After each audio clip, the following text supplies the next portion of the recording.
When and why is probate required? My name is Philip Bruce. I'm an estate planning attorney here in Minnesota. And a question I was asked recently is when do I even need probate? Why would we even have probate? Probate is an administrative court proceeding where my stuff gets divided up. We appoint an executor if I've died, and we make sure the rules are followed. Not every estate needs a probate. The three big things are this. Number one, there's real estate. If there's real estate that's owned by one person, then we need to go to probate, unless there's been some previous planning which solved that problem. But for most folks, that's not the case. Most people, if you have a house, there's a probate in front of you. If I own my house jointly with my wife, I die, she gets the house next.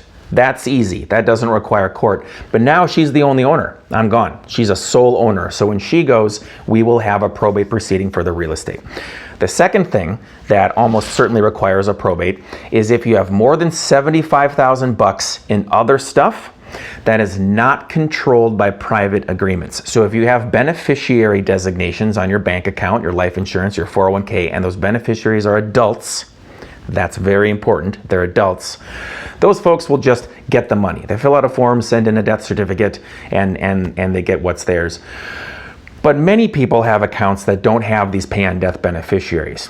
For example, a bank account or a savings account, and they just never got around to adding it. Or they named someone and that person has passed away. If that's the case, where does it go? Well, we have to go to court to the extent that those assets add up to more than $75,000. So that's the rule. $75,000, we have a little bit of grace.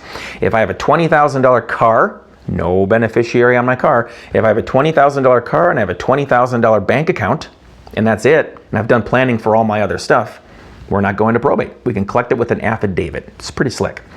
If we've got a $50,000 car and a $50,000 bank account, well, guess what? Now we're over 100, so now we're going to need to go to probate, and we're going to either need a will to control the probate process, or we're going to use the default rules there.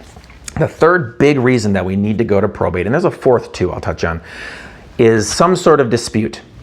If anybody is having a problem with another person, we're going to have to get a judge involved. Not because people are suing, but we're going to need someone who can referee this and make sure things are happening where they're supposed to go. The fourth is minor kids. That's one that's not really about assets, but if you have minor children, guardians have to be appointed.